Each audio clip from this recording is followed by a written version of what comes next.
கர்த்தருடைய பரிசுத்த நாமத்திற்கு மகிமை உண்டாவதாக. தேவன் அருளிய அப்போ மினிஸ்ட்ரி மூலமாக உங்களோடு தொடர்பு கொள்வதிலும் இந்த மகிழ்ச்சி அடைகிறோம். இன்றைக்கும் இந்த நாளிலும் தேவன் நமக்கு கொடுக்கிற வார்த்தை 145 சங்கீதம் 8 வசனம். கர்த்தர் இரக்கமும் மன உருக்கமும் நீடிய சாந்தமும் மிகுந்த கிருபையும் உள்ளவர். ஹல்லேலூயா. கிறிஸ்தவுக்குள் பிரியமானவர்களே, கர்த்தருடைய வார்த்தை சொல்லுகிறது, கர்த்தர் இரக்கமும் மன உருக்கமும் நீடிய சாந்தமும் மிகுந்த கிருபையும் உள்ளவர் என்று. ஆம் பிரியமானவர்களே, நாம் ஒவ்வொரு நாளும் ஜீவனோடு வாழ்வது கர்த்தருடைய மிகுந்த கிருபையினாலே, அவருடைய இரக்கங்களினாலே, அவர் நம் மீது வைத்த அன்பினாலே. ஹல்லேலூயா. கர்த்தர் நம் மீது ஒவ்வொரு நாளும் இரக்கமுள்ள தேவனாய் இருக்கிறார். நம்முடைய வாழ்க்கையிலே எல்லா நாளும் நம்மோடு கூட இருந்து நம்மை வழி நடத்துகிறார். அவருடைய தயவுள்ள கரம் ஒவ்வொரு நாளும் நம்மை வழி நடத்துகிறது. ஹல்லேலூயா. கர்த்தர் எல்லார் மேலும் தயவுள்ளவர்.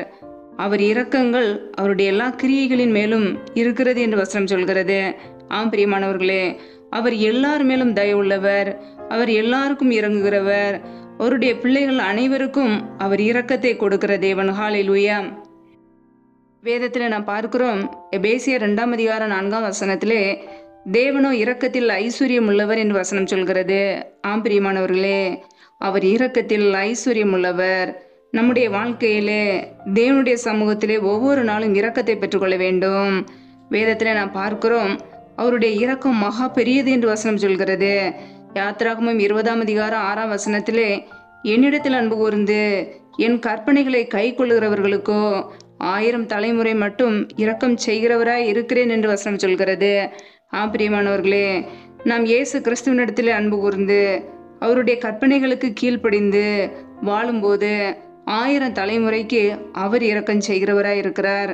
நம்முடைய வாழ்க்கையிலே 1000 தலைமுறைக்கு இரக்கம் கிடைக்க வேண்டுமென்றால் நாம் தேவனிடத்தில் அன்பு கூற வேண்டும். அவருடைய கற்பனைகளுக்கு கீழ்ப்படிந்து அவைகளின்படி வாழும்போது நம் இரக்கங்களை பெற்றுக்கொள்ள முடியும். ஹல்லேலூயா.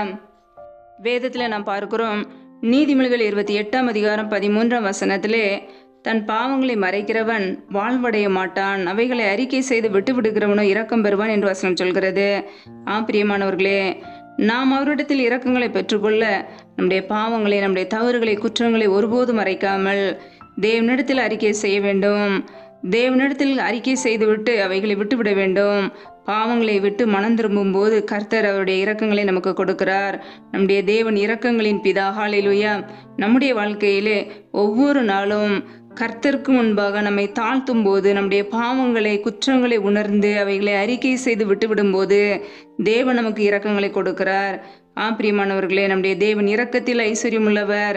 அவர் நம் மீது ஒவ்வொரு நாளும் இரக்கத்தோடு, மனதுருக்கத்தோடு, நீடிய சாந்தத்தோடு, பொறுமையோடு, மிகுந்த கிருபையோடு நம் மீது ஒவ்வொரு நாளும் நம்மை நோக்கமுள்ளவராய் இருக்கிறார். ஹல்லேலூயா. கர்த்தராகிய இயேசு கிறிஸ்து இந்த பூமியில் வாழ்ந்த நாட்களிலே அவர் மனதுருக்கத்தோடு இருந்தார். பூமியிலே அவர் வாழ்ந்த நாட்களிலே அவர் நன்மை செய்கிறவராய் சுற்றித்திருந்தார். அவருடைய ஜனங்களுக்கு, அவருடைய பிள்ளைகளுக்கு அவர் நன்மை செய்கிறவராய் சுற்றித்திருந்தார். அற்புதங்களையும் அடையாளங்களையும் செய்தார். வியாதியஸ்தர்களை சுகமாக்கினார். குருடர்களை பார்க்க செய்தார். செவிடர்களை கேட்க செய்தார். பிரியமானவர்களே, மனதுருக்கத்தோடு அவர் ஒவ்வொரு நாளும் அவருடைய ஜனங்களுக்கு நன்மைகளை செய்தார். ஹல்லேலூயா. வேதத்தில் நாம் பார்க்கிறோம், என்னாகமம் 14 அதிகாரம் 17 வசனத்திலே, கர்த்தர் நீடிய சாந்தமும் கிருபையும் உள்ளவர் என்று வசனம் சொல்கிறது. அக்கிரமத்தையும் மீறுதலையும் மன்னிக்கிறவர் என்றும், குற்றமுள்ளவர்களை குற்றமற்றவர்களாக விடாமல் பிதாக்கள் செய்த அக்கிரமத்தை பிள்ளைகளிடத்தில் 3ஆம் 4ஆம் தலைமுறை மட்டும் விசாரிக்கிறவர் என்று வசனம் சொல்கிறது. பிரியமானவர்களே, நம்முடைய தேவன் நீடிய சாந்தம் உள்ளவர், கிருபையும் உள்ளவர். அவர் நம்முடைய அக்கிரமங்களையும் மீறுதல்களையும் மன்னிக்கிறவர், நம்முடைய குற்றங்களை மன்னிக்கிறவர். ஹல்லேலூயா. பிதாக்கள் செய்த அக்கிரமத்தை பிள்ளைகளிடத்தில் 3ஆம் 4ஆம் தலைமுறை மட்டும் அவர் விசாரிக்கிறவராயிருக்கிறார். பிரியமானவர்களே, பிதாக்கள் செய்த தவறுகளை, அக்கிரமத்தை பிள்ளைகளிடத்திலே அவர் 3ஆம் 4ஆம் தலைமுறை மட்டும் அவர் விசாரிக்கிறவராயிருக்கிறார். நீடிய சாந்தத்தோடு, நீடிய பொறுமையோடு இருந்து அவர் விசாரிப்பார். நம்முடைய வாழ்க்கையிலே நமக்கு விரோதமாக யார் அநியாயம் செய்திருந்தாலும், நமக்கு விரோதமாக யார் தீமை செய்தாலும், நம்மை ஏமாற்றினாலும், துன்பப்படுத்தினாலும் கர்த்தர் நமக்காக நீடிய பொறுமையோடு இருந்து அவர் வழக்காடுகிறவராய் இருக்கிறார். ஹல்லேலூயா. அவர் திக்கற்ற பிள்ளைகளுக்கு சகாயர், ஏழை எளிய ஜனங்களுக்கு அவர் உதவி செய்கிறவர். நம்முடைய வாழ்க்கையிலுமே அவர் நீடிய சாந்தத்தோடு இருந்து, நீடிய பொறுமையோடு இருந்து நமக்கு நீதி நியாயத்தை வழங்குவார். ஹல்லேலூயா. ஒருவேளை இந்த உலகத்திலே நமக்கு அநீதி நடந்திருக்கலாம், ஆனால் தேவன் நமக்கு நீடிய பொறுமையோடு இருந்து நியாயம் செய்வார். அவருடைய பிள்ளைகள் அவரை நோக்கி கூப்பிடும் பொழுது, இரவும் பகலும் தேவனிடத்தில் கெஞ்சும் போது அவர் நீதி செய்கிறவராய் இருக்கிறார். நம்முடைய தேவன் நீதிபரர், அவர் நீதி செய்கிறவர். நீடிய பொறுமையோடு இருந்து அவர் நமக்கு நீதி செய்வார். ஹல்லேலூயா. உங்களுடைய வாழ்க்கையிலுமே கர்த்தர் உங்களுக்காக வழக்காடுவார், உங்களுக்காக நீதி செய்வார். உங்களை யார் ஏமாற்றினாலும், உங்களை துன்பப்படுத்தினாலும், உங்களுக்கு அநீதி நடந்திருந்தாலும் கர்த்தர் உங்களுக்காக வழக்காடுகிறவராய் இருக்கிறார். ஹல்லேலூயா. வேதத்தில் நான் பார்க்கிறோம், 103ஆம் சங்கீதம் 11ஆம் வசனத்திலே, பூமிக்கு வானம் எவ்வளவு உயரமாக இருக்கிறதோ அவருக்கு பயப்படுகிறவர்கள் மேல் அவருடைய கிருபையும் அவ்வளோ பெரிதாக இருக்கிறது என்று வசனம் சொல்கிறது. பிரியமானவர்களே, யாரெல்லாம் கர்த்தருக்கு பயந்து வாழ்கிறார்களோ அவர்கள் மீது கர்த்தருடைய கிருபை அவ்வளவு பெரிதான கிருபையாக இருக்கிறது. நம்முடைய வாழ்க்கையிலே நாம் கர்த்தரை குறித்த பயத்தோடு தீமை விட்டு விலகி வாழும்போது அவருடைய கிருபையை நமக்கு கொடுக்கிறார். ஹல்லேலூயா. பெரிதான அவருடைய கிருபையினால் நம்மை நிரப்புகிறார். அவர் மிகுந்த கிருபை உள்ளவர். அவருடைய மிகுந்த கிருபையை நாம் பெற்றுக்கொள்ள கர்த்தரை குறித்த பயத்தோடு தீமையை விட்டு விலகி அவருக்காக நாம் காத்திருக்க வேண்டும். தமக்கு பயந்து தமது கிருபைக்கு காத்திருக்கிறவர்கள் மேல் கர்த்தர் பிரியமாய் இருக்கிறார். பிரியமானவர்களே, அவருக்காக நாம் காத்திருந்து, அவருடைய கிருபைக்காக நாம் காத்திருந்து அவரை தேடும் பொழுது அவர் நம் மீது பிரியமாய் இருப்பார், நம்மை ஆசீர்வதிப்பார், நம்முடைய விருப்பத்தை நிறைவேற்றுவார், நம்முடைய கூப்பிடுதலை கேட்பார், நம்மை ரட்சிப்பார். ஹல்லேலூயா. கர்த்தருடைய பிள்ளைகள் சோர்ந்து போகாமல் ஒவ்வொரு நாளும் கர்த்தருடைய சமூகத்திலே காத்திருந்து ஜெபிப்போம். அவருடைய கிருபைக்காக காத்திருப்போம், அவருடைய இரக்கங்களுக்காக, அவருடைய நன்மைகளுக்காக காத்திருப்போம். நமக்காக நீதி செய்கிற தேவன், அவருடைய நீதிக்காக நாம் காத்திருப்போம். ஹல்லேலூயா. கர்த்தர் தாமே இந்த வார்த்தையின்படி உங்களை ஆசீர்வதிப்பாராக. ஆமேன். நம்மை நாமே அவருடைய சமூகத்திலே தாழ்த்தி அர்ப்பணித்து ஜெபிப்போம். ஜெபம். எங்களை அதிகமாய் நேசிக்கிற எங்கள் அன்பின் பரலோக பிதாவே, உம்மை துதிக்கிறோம், ஸ்தோத்திரிக்கிறோம் அப்பா. இந்த நாளில் கூட உம்முடைய வார்த்தைகளோடு எங்களோடு பேசினீரே, அதற்காக உமக்கு ஸ்தோத்திரம், ஸ்தோத்திரம், ஸ்தோத்திரம். ஒவ்வொரு நாளும் கிருபையா எங்களை பாதுகாத்து ஜீவனோடு சுகத்தோடு வைத்திருக்கிறீரே, அதற்காக நன்றி அப்பா. ஒவ்வொரு நாளும் உண்ணவும் உடுக்கவும் தங்குவதற்கு இடமும் கொடுத்து எங்களை பாதுகாக்கிறவரே, பராமரிக்கிறவரே, உம்மை துதிக்கிறோம் அப்பா. எத்தனையோ ஆபத்தான சூழ்நிலைகள் வந்த போதும் எங்களை கைவிடாமல் கரம் பிடித்து வழிநடத்தி வந்தவரே, உம்மை துதிக்கிறோம் அப்பா. ஒவ்வொரு நாளும் உடைய வார்த்தைக்கு கீழ்ப்படிந்து வாழ எங்களை அர்ப்பணிக்கிறோம். யாரெல்லாம் இணைந்து ஜெபிக்கிறார்களோ ஒவ்வொரு குடும்பங்களும் உடைய கரங்களிலே அர்ப்பணிக்கிறோம் அப்பா. என் தேவன் தாமே நீங்க ஆசீர்வதிங்க, பாதுகாத்து கொள்ளுங்க. ஒவ்வொரு பிள்ளைகளையும் உடைய நன்மையினால் நிரப்புங்கப்பா. பிள்ளைகள் செய்கின்ற வேலைகள், தொழில்கள், வியாபாரங்கள் எல்லாவற்றையும் ஆசீர்வதிங்கப்பா. என்னென்ன வேலைகள் செய்கிறார்களோ எல்லாவற்றிலும் மீதம் எடுக்க கிருபை கொடுங்க. ஒவ்வொரு குடும்பங்களையும் உடைய கரங்களிலே அர்ப்பணிக்கிறோம். என் தேவனே ஆசீர்வதித்து உயர்த்துவீராக. உடைய கரங்களிலே தாழ்த்தி அர்ப்பணித்து ஜெபிக்கிறோம்.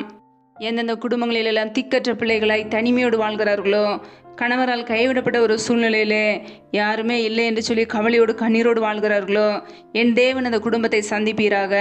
என் தேவன் மனதுருகுவீராக. என் தேவன் பிள்ளைகளை ஆசீர்வதிங்கப்பா.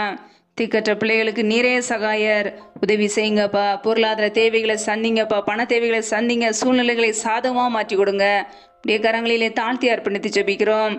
எந்தெந்த குடும்பங்களிலெல்லாம் வேலைக்காக ஜெபிக்கிறார்களோ, பிள்ளைகள் படிப்புக்கேற்ற நல்ல வேலைகளை ஏற்படுத்தி கொடுங்கப்பா. வேலை காரியங்களில் இருக்கிற தடைகள் முற்றிலுமாக நீக்கப்பட்டு போகட்டும். இயேசு கிறிஸ்துவின் வல்லமையுள்ள நாமத்தினாலே தடைகள் முற்றிலுமாக நீக்கப்பட்டு போவதாக. ரீபா ராபா தூராபா கேரே ஷேகேலே தேனே மாக்கர தரபலா. தடைகள் விலகுதாக இயேசு கிறிஸ்துவின் நாமத்தினாலே.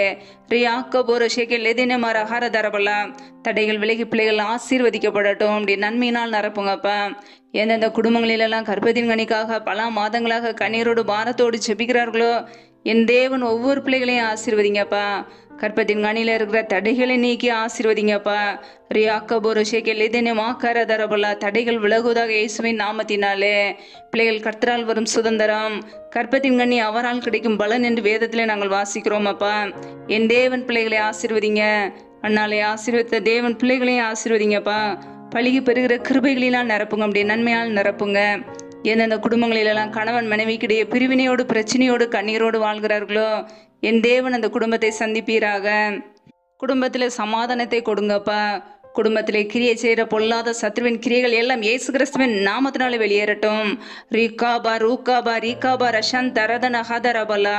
என் தேவன் ஆசீர்வதிங்கப்பா. நம்முடைய தெய்வீக சமாதானத்தினால் நிரப்புங்க. அன்பின் அபிஷேகத்தினால் நிரப்புவீராக. நம்முடைய வல்லமையினால் நிரப்புங்கப்பா. குடும்பத்திலே ஒருமனப்பட்ட ஆவியை கொடுங்கப்பா. பிரிந்த குடும்பங்கள் எல்லாம் இயேசு கிறிஸ்துவின் நாமத்தினாலே மறுபடியும் இணைக்கப்படட்டும். என் தேவனுடைய கரம் பிள்ளைகளோடு கூட தங்கி இருக்கட்டும். நீரை பலப்படுத்துங்க. நம்முடைய நன்மையினால் நிரப்புங்கப்பா. எந்தெந்த குடும்பங்களிலெல்லாம் கடன் பிரச்சனையோடு உபத்திரவத்தோடு கண்ணீரோடு வாழ்கிறார்களோ என் தேவன் அந்த குடும்பத்தை சந்திப்பீராக. பிள்ளைகள் வாழ்க்கையில் இருக்கிற கடன் பிரச்சனையிலிருந்து ஒரு விடுதலை கொடுங்கப்பா. பிள்ளைகள் செய்கிற வேலைகளையும் தொழில்களையும் ஆசீர்வதித்து பிள்ளைகளை கடன் கொடுக்கிறவர்களை மாற்றுங்க. நீயோ கடன் வாங்காதிருப்பா என்ற வார்த்தையின் பிரகாரம் பிள்ளைகள் கடன் வாங்காமல் வாழ என் தேவன் பிள்ளைகளை ஆசீர்வதிங்கப்பா. ஒவ்வொரு குடும்பங்களையும் நம்முடைய கரங்களிலே அர்ப்பணிக்கிறோம். இந்த இரவு நேரத்தில் இன்பமான நித்திரை கொடுங்க.